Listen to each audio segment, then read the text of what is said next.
Yes, indeed.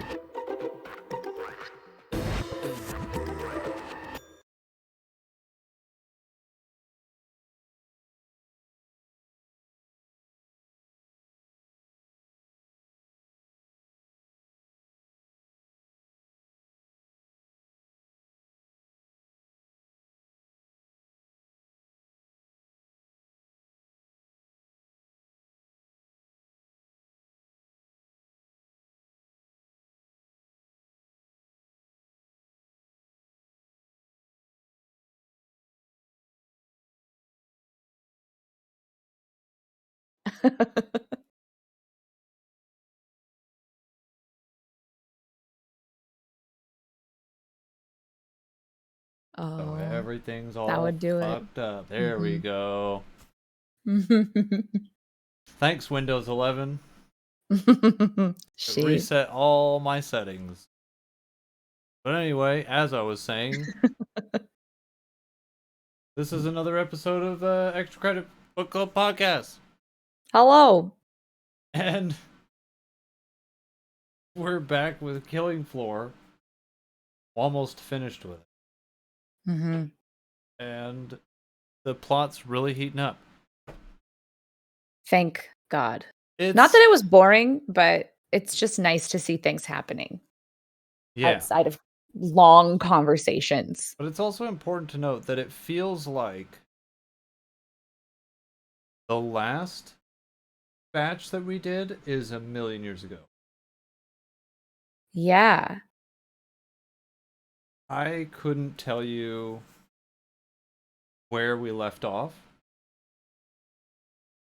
specifically beyond that Roscoe and Reacher went out to dinner in out of state Right. and then came back and found out that her house had been broken in. Jack is like, get me a Yeah. Immediately. gun. She's like, He's well, like okay.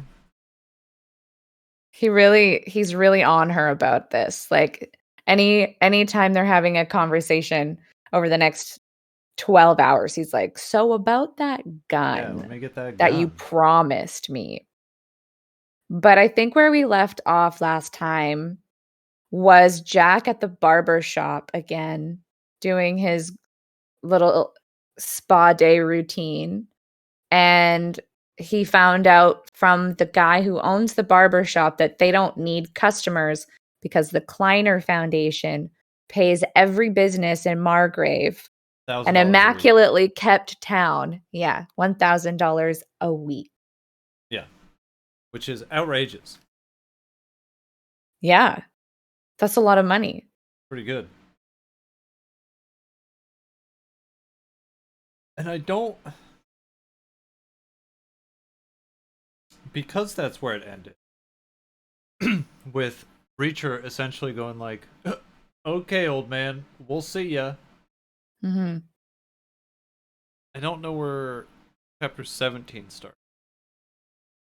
Reacher thinks that he needs to go to Atlanta right now, basically, to see if he can find Hubble or learn more about where he might have been taken. That's Hubble right. being the banker who went to prison with Jack, who is now missing, Yeah. and who Reacher believes is dead, but his wife does not believe is dead. He goes to a bank essentially. Yeah. And Where he's he, like, I think Hubble worked, right? For a yeah. while? I think that's where his wife thinks he works. Mhm. Because Reacher goes and he's like, yes, hello, I'd like to speak to Hubble, please. And they're like, are you sure? I mean, okay. Well, please hold, sir. And then the manager comes out and is like, he ain't worked here for 18 months. Yeah. And Reacher's like, okay. Why? What Yeah. happened? Yeah, it's when he finds out that Hubble's more involved in this 10-person scam than he thought he was, because he thought Hubble was just kind of someone who facilitated activity or kept things under the table for the criminals when and without being an intentional criminal himself. Right. But it turns out that for the last year and a half, he's been conducting crimes Yeah. on purpose. And doing the old, like, the dad in the 80s who's too ashamed to tell his family that he got fired, so he still leaves every morning Yeah. and then just, like, kind of meanders around for the day. Mm. Uh, there's also a brief lesson in banks. I think they talk about the bank manager talks about how the amount of like paper cash in the United Mhm. States is very small. Like Yeah, there's like only 130 billion or yeah, something like, there's only like 100 some odd billion in cash money.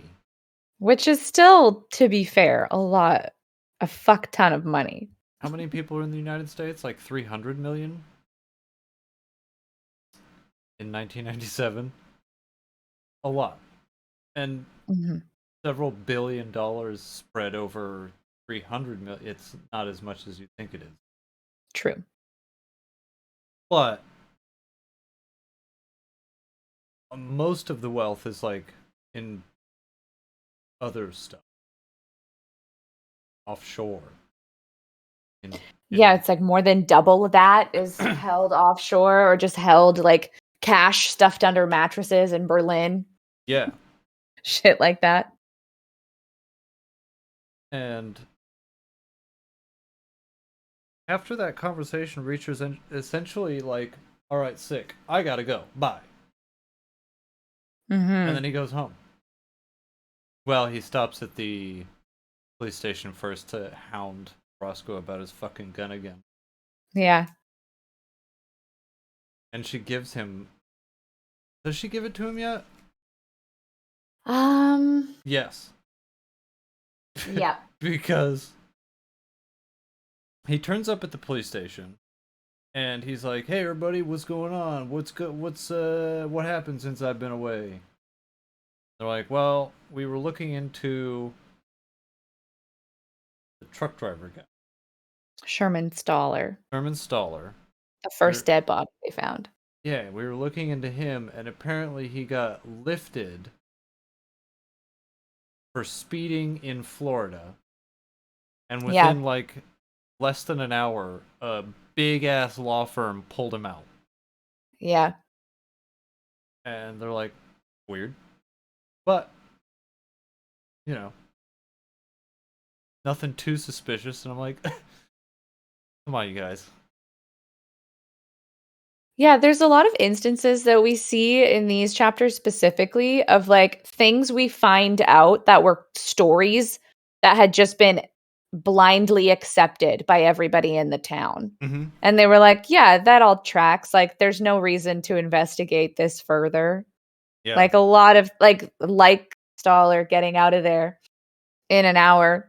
But then Reacher his only contribution to the conversation was to be like, Blind Blake was born in Jacksonville. Did you know God, that? Hey guys. I didn't realize how much he actually was invested in this random guitar player. Like I yeah, guess he would have had to be to get off a bus in the middle of like absolutely nowhere to just go pay a pilgrimage to it. But that felt more like not the main motivator. He just needed to get off the bus and it was a convenient like right. excuse in his head, but he keeps bringing up this dead guitar player And the and he only won't bring it reason up. that he does that is so that the author didn't feel guilty about having some phony made up excuse to have someone get off a bus in the middle of nowhere. So he's like, Yeah. we'll just have him mention Blind Blake again. Yeah, he's a That'll super get me fan off actually. scot free." Yeah. Uh, but then after he finds out about Stoller, uh, he's like, "Hey Roscoe, about that gun I asked for." He's like, "Oh yeah, okay." And I'm like, "Is Roscoe cooling off on Reacher?" It's hard to tell because the way she's narrated just makes her sound like she is just kind of tolerating him. She's like, And also, "Okay." it also makes her sound like a complete dope. Yeah. But she's like, "Here, it was my old partner's gun. You can use it because no one knows it's here, and no one knows Mm, I have it either." And he's like, "Okay, cool, cool, cool, cool, cool."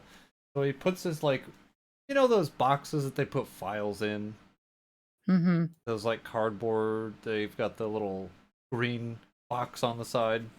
mhm. Uh, the gun's apparently in one of those. He takes it out to the car and then opens it up, and it's a Desert Eagle, the most outrageously like overpowered gun around. Like it can fire 50 caliber bullets. Yeah, I know nothing about guns, but it sounded very, obscenely powerful for no reason. Imagine having a howitzer in your hand. Desert Eagles was too much. Like if you shoot someone with a Desert Eagle, they're in half. Shit. In Margrave of all places, Yeah, like the sleepiest town on earth. and even Reacher's like, Seems like a kind of a ridiculous gun to have as like your side piece. Yeah, that you don't tell anybody about. Yeah. But then he's like, well, okay, guess I have a hand cannon now. Mhm. And I think their little task force of Reacher, Roscoe, and Finley no, Jack leaves by himself because he notices that the two men who were following him before are now outside the precinct. Right. The So Mexican he's guys. gonna yeah, so he's gonna try and draw them away. I think that's the intent. He says he's gonna go for a drive in the country, so I can only assume that Yeah. he's like planning He to lead them out somewhere taking them on on a a chase. yeah, leading them on a just like Mhm. driving and then watching him. He drives to see how far they will follow him, Right, that's right. and all the way the answer. Yeah. Because at one point he's driving and he's like, "All right, enough of this," and he like drives off into the woods. And it's described very weird because I didn't necessarily understand what was happening at first, Mhm, me but it neither, seemed honestly. like he jumped out and it kept driving itself for a little bit. And then he hid in the bushes while the people who were following him chased after the car. That allowed him to sneak up on them. Yeah. But it's not described any anywhere near as concise as that. No, and like my main takeaway from that part was the fact that he's like, I took them into this open area, like a terrain they were unfamiliar with because they were used to like doing their crimes in big cities under like bypasses and Right. shit like that. So he thought that by leading them out into I think it's a copse. I always hear that being described as like a landscape term, but I don't have Ops, a yeah. mental reference for what that is. In my mind, it's like a field with like maybe some brush covering. I have no idea. Right. That's But that's my takeaway. okay. But here I am listening to this going, okay, great, we're gonna find out who these Mexican guys are. And Reacher sneaks up on him and he's like, oh, there they are. Just as I planned, looking at my car. And then he blows them away. Immediately He shoots them both dead in the back. without a second thought. And I was like, okay, guess we could have talked to them, but no, I guess we're just shooting motherfuckers today. Yeah, no more questions. And then he finds out that Spivey's in the trunk.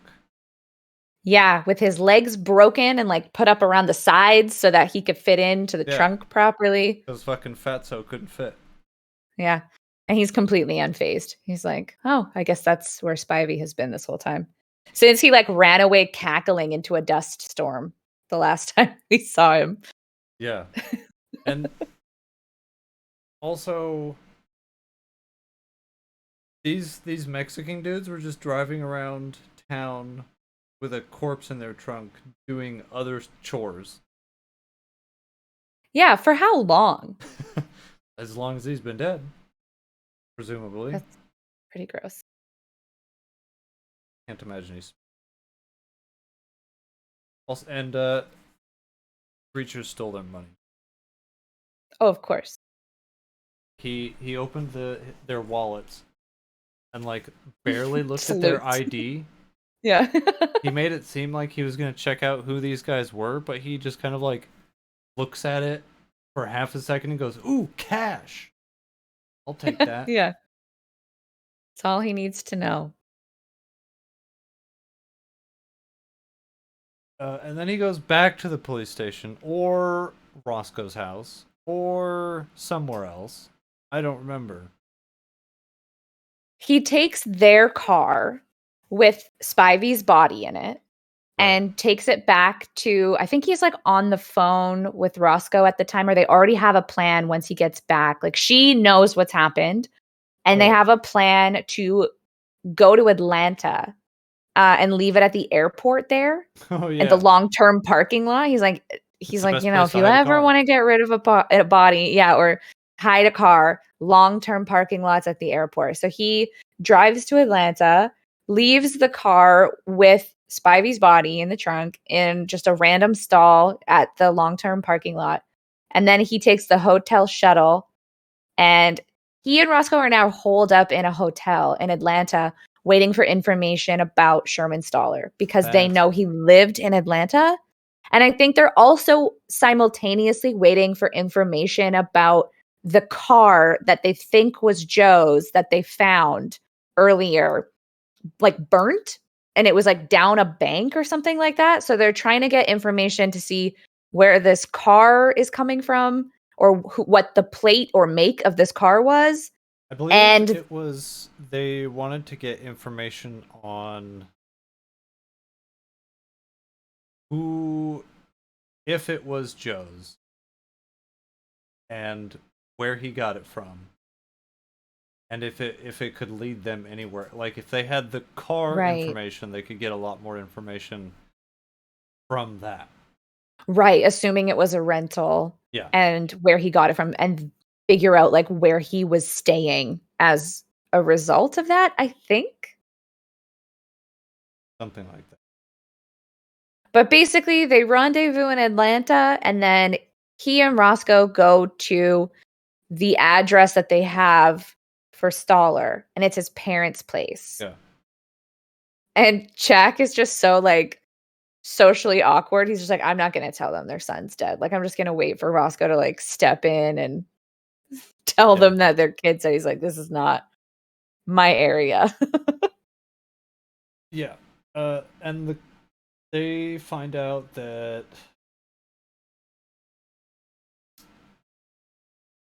he. It's hard to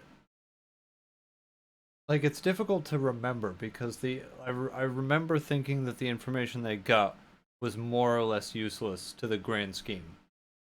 I don't think they learn anything helpful They're like while they're talking to his he family. he bought a new house. Yeah, he worked Okay, for an air conditioning business. right. He worked for a company that moved air conditioner trucks. Also, he bought a new house. Okay, thank you. Goodbye. Yeah, and I think maybe they get the address for Judy, the lady who gave like they when he died, he had a watch on him with an engraving that was like love from Judy or something like that. Right. So they try and track down Judy, whoever she is. They assume either like his wife or partner or someone. Mm.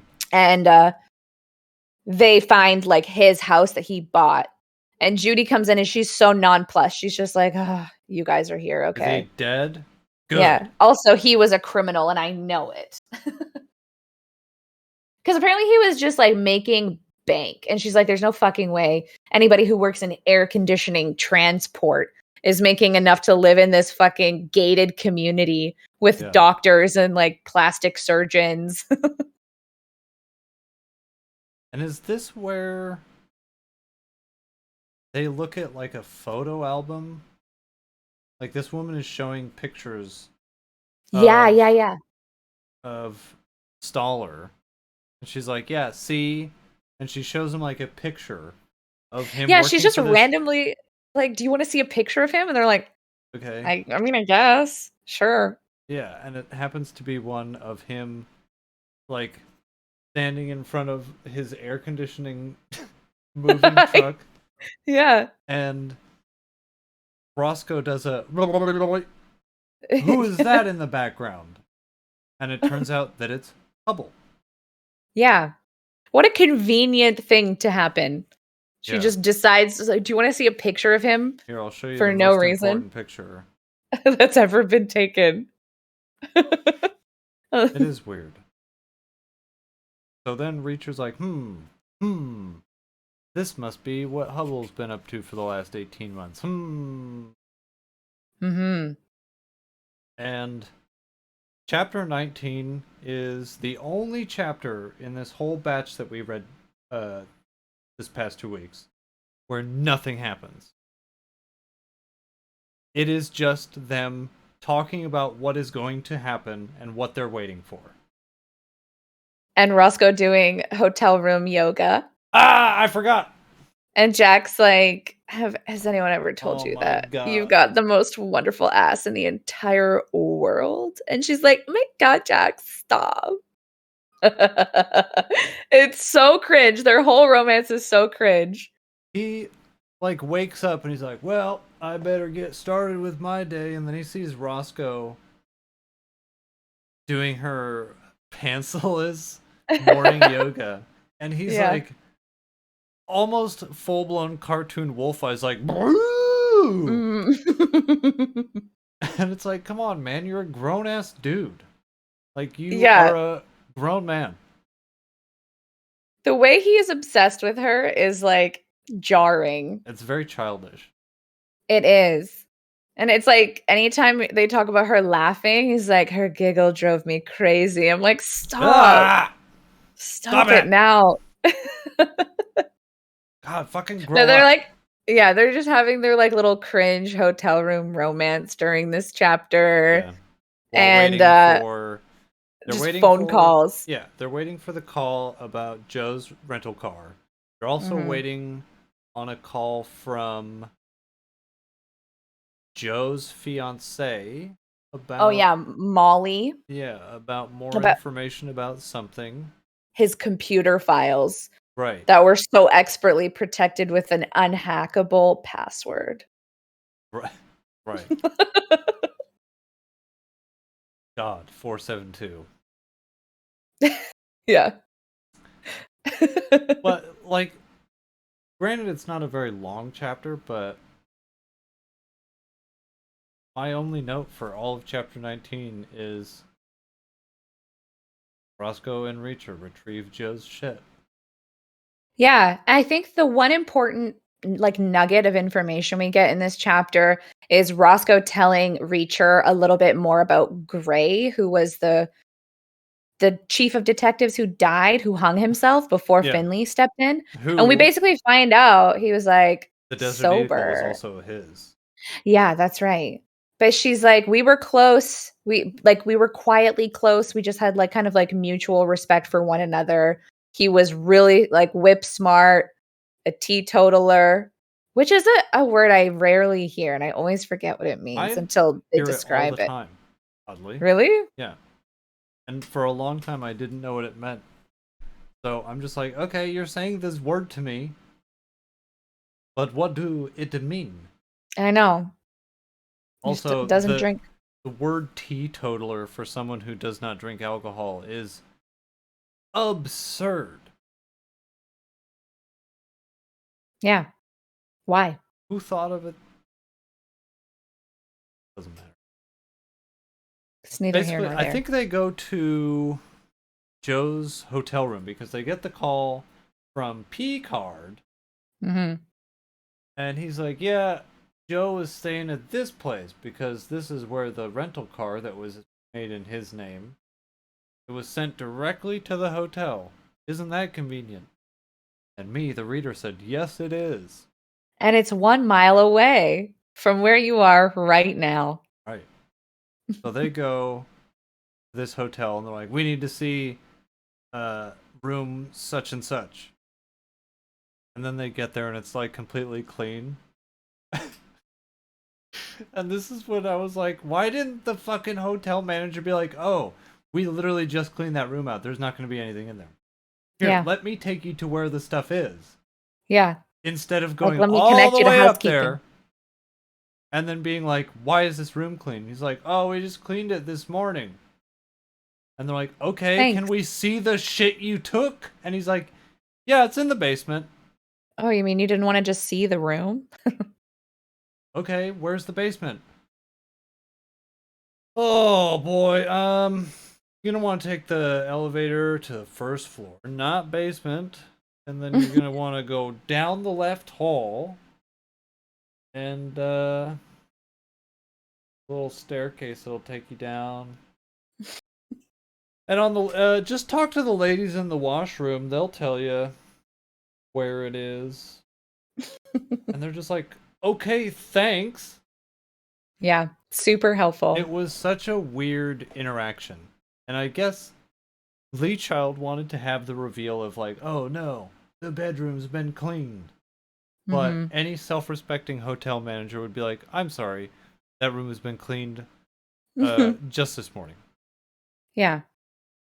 But I can take you, officers, to where the things are that we took out of that. Problem solved. Less of an awkward scene where the hotel manager is going, "Oh, you guys want to see the stuff that was in there?" Of My bad. course. Mhm. And then there's like some contention about a briefcase and a garment bag and some other bullshit.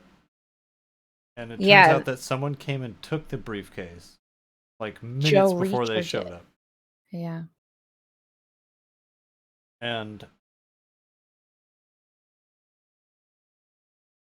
in another very convenient uh, went completely blank on what word to use, but another convenient plot point Mm. is that the briefcase, all of the information that Reacher needs was in the briefcase Yeah. until they find out that it's stolen because someone who told the hotel that he was Joe Reacher took it. And then they're like, oh no, everything we need is in that briefcase. And Jack Reacher goes, unless my brother Yeah. is a very smart boy and he kept all of his important things in the one thing they didn't take, the garment bag. Yeah. And it just so happens everything they needed was in that fucking garment bag. It's like, Imagine that. Lee Child, come on! Yeah. And I love that when they find the things that he left in the garment bag, like in the insole of one of his shoes, he describes the paper they find as computer paper, and that just seems so boomer to me. Yeah, Like printed out on computer paper. right. As opposed to paper. Yeah. This paper is only for computers. Mhm. Also, after they find all of the stuff, they run back home with a childlike giddy that Yeah. is so embarrassing. Yeah. They're just like, ooh, we got it. And then they get a phone call from Molly, and she's like, hey, I'm on my way. Mhm. They're like, great. I've This got the is files. excellent. They plan to meet her at the Atlanta airport as soon as she shows up. You're going to have to help with this because Okay. this whole airport scene was an insane bonkers blur. I genuinely don't know how to describe what happens because they they investigate the paper first that was in Jack's garment bag, and they find that he had written like "E unum pluribus," out of Right. one comes many, not out of many comes one. We don't know if that will be important later. But they're driving to the airport. They notice a black pickup truck that Jack has seen before following them, and he's like, that's weird. And he's trying to brush it off for the longest time. Like, there's a lot of black pickup trucks that look like this. Probably nothing. I'm probably just looking too much into it. This is But so where they I start to like lose credence with Reacher because every time, like everything that has led up to this would suggest that that's not just any fucking black pickup, Jack. this is And the you fourth know time we've heard this. about it. You know this. Like me Yeah. as the reader, I know it. Of course it's not just some like everybody's trying the absolute most to pretend like they're not in some weird conspiracy. Mhm. Even Reacher himself, he's just like, man, it isn't even that serious. I'll be out of here tomorrow. Yeah. Unless. Yeah. So they get to the airport and Molly comes out of the arrivals gate. She locks eyes with Reacher, and because he looks so similar to his brother, who she loved, Right. she starts walking towards them. But then weird shit starts happening. She gets like carried away in like a reverse traffic flow airport mob to the point where in my mind she was crowd surfing on the top of it, being pulled away. But it's like all that's really happening is that she's being like corralled somehow in the wrong direction. And Jack immediately panics and starts sprinting through the airport, pushing people aside like Ezio style when you're doing a bad job of running away from the guards, which was my entire Assassin's Creed 2 experience.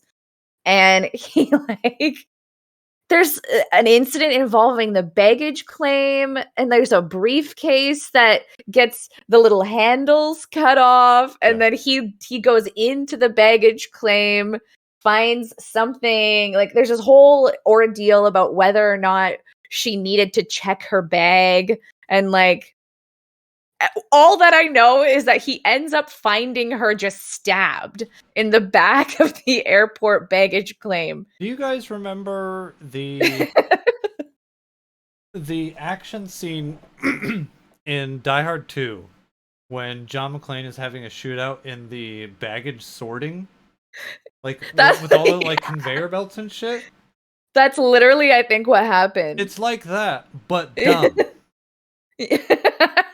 Yeah. Like nothing happens, and then suddenly she's dead. Yeah, she's been stabbed by nobody. Like, in my mind, the way he's describing it, and based on what because I've been through the Atlanta airport many times. Mm-hmm. So I've got that pictured in my head. And what he's describing as, like, this huge crowd is, like, carrying her away. I'm like, no. Even at its busiest, Atlanta isn't pulling that kind of bodies. Yeah. So I'm just imagining, like, one person bumps into her, and she's like, oh! And then Reacher's like, oh, get out of the fucking way! And it's just, like, some old lady who's going to Tennessee for the weekend. And, like, when he pulls up to baggage claim on that little carousel, it's just, like, 4 people standing around it, and he's like, oh, God, where is she? Ah! And it's like he went out of his way to make this scene the most intense thing out of something that is not intense. Yeah, fully. Like, he was behaving like a mother whose child was being abducted. Yeah. And he could see it happening. Someone get stolen. Yeah. And he was rushing through a middlingly occupied airport. Unless in 97, like, unless air traffic was bustling. Because this is pre 9/11. True. It's a very bizarre scene that makes very little sense. And she just dies. Yeah. She gets to say one last thing, her final line being like, you have to get in before Sunday. And then she just expires on the spot. We know! Yeah. This is the 5th time we've heard about Sunday being like a key date in this whole enterprise.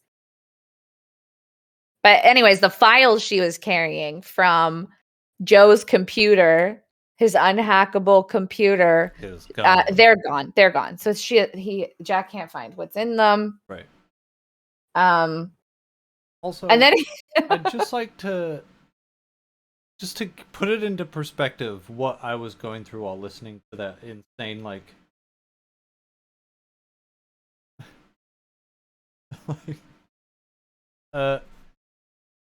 airport scene is my 3 whole notes for all of chapter 20 were, the first one was, what a weird airport scene. The second one is, this is the most intense baggage claim adventure. And also, how the fuck is she dead? We'll never know. Doesn't matter. She needed to die. Yeah, that's all that we care about. And this is where my eyes started to glaze over. Is when they start explaining the fucking counterfeit ring. They start going into, not going into detail of reality. This is speculation. They are making a speculative guess as to how this kind of counterfeit ring is operating. And the whole time I was like, okay, I'm with you. Uh huh. Lost me. Well, I like that Reacher says he's more upset about Molly dying than about his brother dying. Like, he makes a point to mention that. He's like, but I mean, he's like, Joe knew what he was getting into. Molly was an innocent bystander in all of this. And then Right. he says he has to decide if this pressure is going to crush him or turn him into a diamond. And I was like, that's so girl boss of you, Jack. Just like fucking get it. But basically, what this whole chapter amounts to is that after this woman dies, they're like, well, that's too bad. Anyway, let's move on. And I think they're looking through files. They realize, by Jove, none of the files we're looking for are where they should be. Yeah, they also start calling a bunch of phone numbers that they find on the piece of paper that was in Jack or Joe's shoe. Right. And it's like two is Hubble and Molly, and then there's like a few professors at different universities, Right. and then a detective in New Orleans. And they're waiting for Teal to like leave the precinct so they can go into the filing room. And then they're trying because they're trying to find out more about the Kleiners. I don't know how they get to this point where they're like, we need to find out more about the Kleiners right now. Well, I think it was because they were like, it seems weird that it's all centered around that where. Right. So let's look into the Kleiners, since they own that building. That's right. They go in there and realize that all of the files on the Kleiners, the Kleiner Foundation, are missing. And they're like, well, okay, who was the last person to take these files out? And it turns out it was the chief of detectives who's dead. Imagine that. Jack Reacher was like, there, he must have kept him somewhere. Turns out that he magically found a key that was also in the box that had his gun in it. You're losing me, Lee Child. All Mhm. of this stuff is far too convenient. Um, and they're like, well, what's the key for? And I think they try a bunch of drawers in desks, and none of Mhm. those work. And then Reacher goes, aha! Come with me. And they go to the barber shop. Yeah. And he's like, hey, fellas, I've got this key. I need to know what it opens. And they're like, no way. And then they like take it out of his hand, put it into Roscoe's hand, and then they're like, okay, now we can tell you what it opens. Yeah. And I was like, Lee Child, what are you doing? This is detail for the sake of detail. That's the What entire does it barbershop matter? experience. Like, everything that happens in the barbershop Yeah. is detail for the sake of detail. But the scene really amounts to Roscoe, Reacher, and Finley all sitting in barber chairs, reading files that were stashed in this barber shop, and then like finding out everything that the old chief of detectives knew because he had essentially cracked the fucking case before it was ever a case. Yeah. And it seems like Cliff Notes version, the Kleiner Foundation is printing a shit ton of counterfeit money abroad and shipping it into the United States. Right. That's the long story short. Yeah, and we get to hear about every file that they read, suspicious murders, some fishy textile worker death, um, an 8 homicide failure by another detective. And a lot of them had all been killed in exactly the same manner that, like, Staller was killed. Yeah. And there was also a discussion of how the bringing the counterfeit money in had stopped, and they assumed it was because the Coast Guard were really cracking down on smuggling. Yeah, they'd Except, put, like, a one-year-long initiative in place. yeah, and earlier in the book, I think it was before he even went to prison, uh, Reacher was sort of chuckling to himself about how the president was chest thumping and shutting down this Coast Guard initiative Right, yeah. that was going to be put into effect soon. And little did we know that that soon would be the aforementioned, oft mentioned Sunday. Yeah. So they would be free and clear to start moving product again after Sunday once the Coast Guard quits sniffing around. Yeah, because 'cause they're just trying to protect this giant stockpile of fake money that they're also feeding into the town. Yeah, because it's fake, so who cares? Yeah.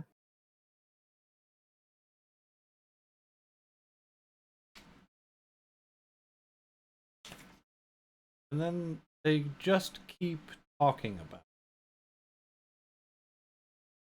Going more into like detective chief of detectives and what he was doing, that maybe he was killed because he got too close, because they said he was hella drunk when he hung himself. The whole story doesn't make any sense, and I do not believe that Roscoe just heard the story or didn't ask about the story and just accepted it with no questions, because she said herself he wasn't that sad. He hadn't fucked up on a case because the story they gave everybody Yeah, was he was so upset. He was out drinking with Teal and Morrison, like he was and he had fucked spiraling. up.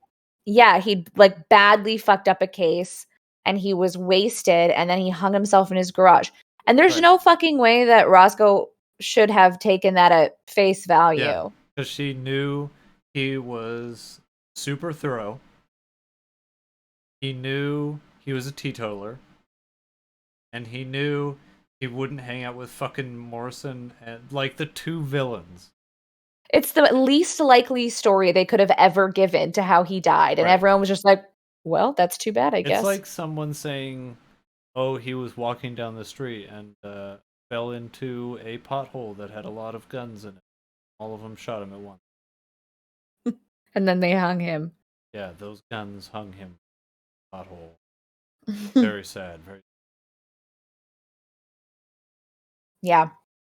And then Roscoe gets sent away. They're like, Roscoe, the FBI agent is sick of babysitting Hubble's kids, so it's your turn now. Goodbye. Yeah. And Reacher's like, what do you mean she's leaving? She's like, what do you mean I'm leaving? Yeah. And Finley's like, yeah, don't sweat it, Reacher. Yeah. She'll But be oh yeah, back soon. Roscoe asks Reacher, like, why, if they were trying to get rid of someone who would crack their case wide open, why would they replace Gray with someone even smarter than him? And then Reacher is like, oh, well, Aha. here's the story I was told about how Yeah. he was a fucking mess when he applied to this job and Yeah, how his he was just resume like, makes him look like a failure. yeah, he was just in the grips of a terrible divorce. And then I thought the with Roscoe gone, Reacher's like, it's time to go to war. Yeah. So he goes to like a surplus store and he buys like fatigues and like a beanie and Yeah. some face paint. And then he just casually wears it all the time now. Yeah, and he just puts all of it on, and then he goes and just like hangs out near the warehouse. Like, Yeah, what are they in a doing? car. What are they doing in there? And then he starts. This is. I'm not sure if he was singing in his head because he does that a lot, or if he was singing out loud like a maniac. I think in my mind he's singing out loud. Because some hobo walks up to him and he's like, "What are you doing here, pal?" And I was like, "Boy, master of stealth." Yeah. That a hobo's like, "What are you doing here, dressed up like a GI Joe, young man?" And then he talks to this homeless guy forever. Yeah. And then he sees that trucks are starting to move out the warehouse, and he's like, "Get the fuck out of my way, old man!" And then he follows this truck for like 6 hours. He goes all the way to like Tennessee? No, Yeah. I don't remember where. He was like, it's somewhere. we're No, heading it in was. the direction. He Yeah, said I don't know. because when he calls Finley, he's like, "I'm just outside of Memphis," Right. and then this is where it gets borderline stupid because he follows this truck and then he's like, "I've got to get a look inside that truck." I'm like, "Yeah, you do." So he comes up with it. It's so corny. Like, he makes such a big deal out of waiting for this dipshit who drove the truck to go to sleep before he tries to look inside. I'm like, if worse comes to worse, just fucking hit him. You're 6'5". Yeah, but the Kleiner kid is a psychopath. Ugh, whatever. It's probably pretty dangerous. But he's so pressed that he had parked his truck under a light and he was in a motel room that was in clear view of the truck and he's like, "God, I gotta wait. Yeah. I gotta go in through the roof. It's the only way." So he climbs on top of this truck, and then the Kleiner boy comes out and he's like, "I thought I heard something. Must have been nothing." Like that video game bullshit where they're like, "Who said that?" Must have Yeah. been nothing. And Guess I'm then, hearing things. yeah. And Jack Reacher does the. And then he looks inside the truck and there's nothing in there. It's No. completely empty. And I'm like, when are you going to stop pulling the rug out from under your characters, Lee Child? Stop it! You can't have everything they do have the rug pulled out from under them. And that's when I was like, okay, hold on a minute. Where are you getting this kind of fucking conclusion from? Because Reacher's like, wait a minute. They're not bringing it from the warehouse. They're bringing it to the warehouse. I'm like, Right. what?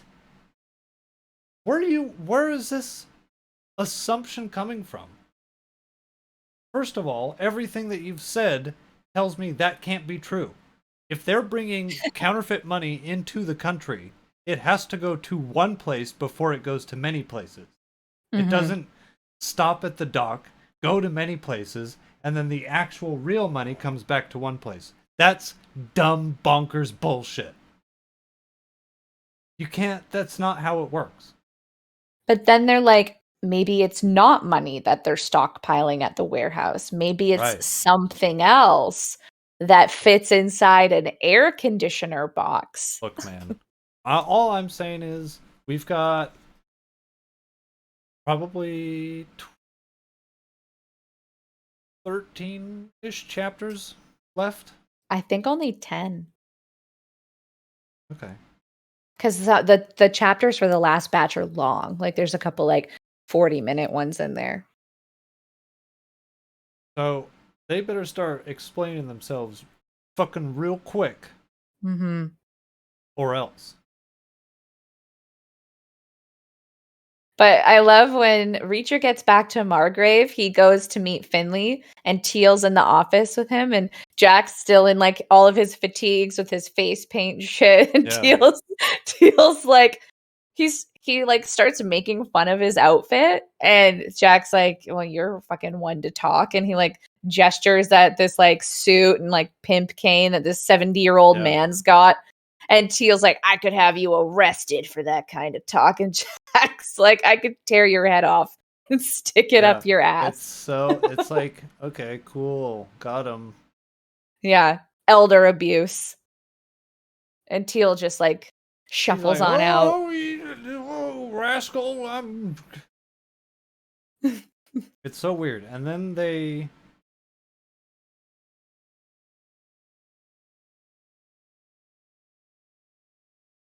have this revelation that someone has been like spying for the bad guys.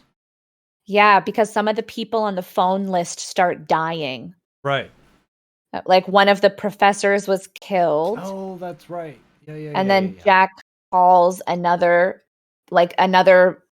professor number on the list, finds out that someone beat him to calling this professor. And they're like, "Oh, his assistant's like, yeah, like he has a 1 o'clock lunch appointment with these two Mexican guys." And Jack's like, "Tell him to wait there. I'm on my way to New York Yeah. right fucking now." And he like gets on a plane. He's there in like 5 minutes. Except, like, he calls the university, and he's like, "Yes, hello, I'm looking for this professor," and she's like, "Oh, well, he's not here right now. Can I ask who's calling?" And he's like, yeah, my name is Jack Reacher." She's like, "Okay, well, he has a meeting in like, I don't know, an hour or so with these two Mexican guys. We can put you in after that." And he's like, "Wait, what? You don't know me, and I have no authority to do this, but you have to tell him to not take that meeting." Yeah. And she's like, "Oh my They're gonna god, kill him. okay." I was like, come on. At least tell her you're working with the police before you're just like, "This is a matter of life and death. You have to listen to what I say." And then Finley drives Reacher to the airport, who has made a big fucking stink about not liking flying. And now he's going Yeah. to take an airplane. But Finley drives like 120 miles an hour, and Reacher's like, "Hey, cool it, man." Yeah. Like, the And more he's one of this those book goes people. on, Jack Reacher is more and more of a bitch. Yeah, like earlier he was daydreaming about his future with Roscoe. He's like, "I could maybe like stay here forever and like she'd be like so good for me and like we could God, just like be together forever." Roscoe's the worst thing to ever happen to him. Truly. But Finley's also one of those people who like doesn't look at the road when he's talking to someone as he's driving, and Reacher's Oh, like yeah. really stressed out by that. Fairly, I would be too. I hate it when people don't look at the Yeah, look at the road fucking when road, they're man. driving. And he like keeps doing it to taunt him and starts going faster and like does like 30 seconds of unflinching eye contact with him as they're driving. Yeah. And that's how that batch of, like, that's how this week ends, with Finley staring into Reacher's eyes, Mhm. fucking gunning his piece of shit car. Mhm. I really hope this book ends well. I genuinely something has gotta happen to Roscoe because there's no way she's making it to the second book. In my mind. Like, I feel like she's gonna die. Or maybe he like, 'cause he's so attached to the idea of, like, staying in Being a Margrave drifter. or going somewhere else. Like, he's talking about settling down with this girl. Every time he brings up the potential of like staying here, he's always like, "But." Yeah, I'm a rambling man. The song he sang out loud for The 5 hobo. hours. Yeah. Yeah, like, so he just sitting in his car, like, singing he was like, "I sang every version of the song that I know." Also, Like, he's I like like to when my think. neighbors would play fucking Desert Rose 15 times, except if they were just singing it themselves and all the remixes. Yeah. Like he finishes one version and he's like, this one is the radio edit. Yeah. This This is the is the 10-minute version. this is the Taylor's version. DJ Shadow remix. Yeah. But as far as like things happening in this book, at least some things did happen. Yep, that's Not as true. not as much as I would have liked them to. Which is why these last few chapters, like, come on, don't let me down. Don't put me through like 12 hours of this shit for nothing. Mhm. I'll be upset. Well, we still have about 5.5 hours to go in the book. Right. And that's a lot of hours for this almost the same amount of chapters that we've been doing this whole book. True. Usually it's So, about 2.5.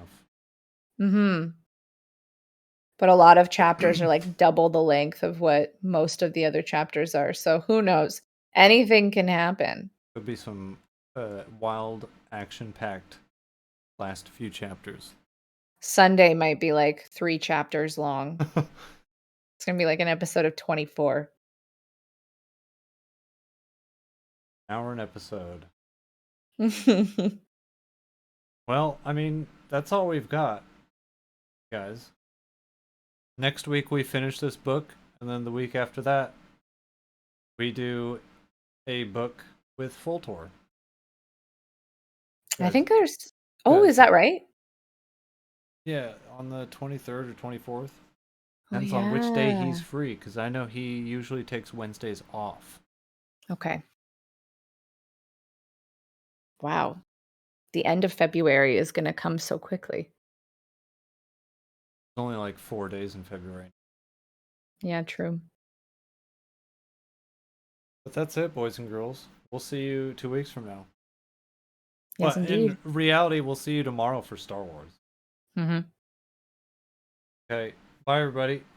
Thanks for Farewell. watching. This will be on YouTube next week. Bye everybody.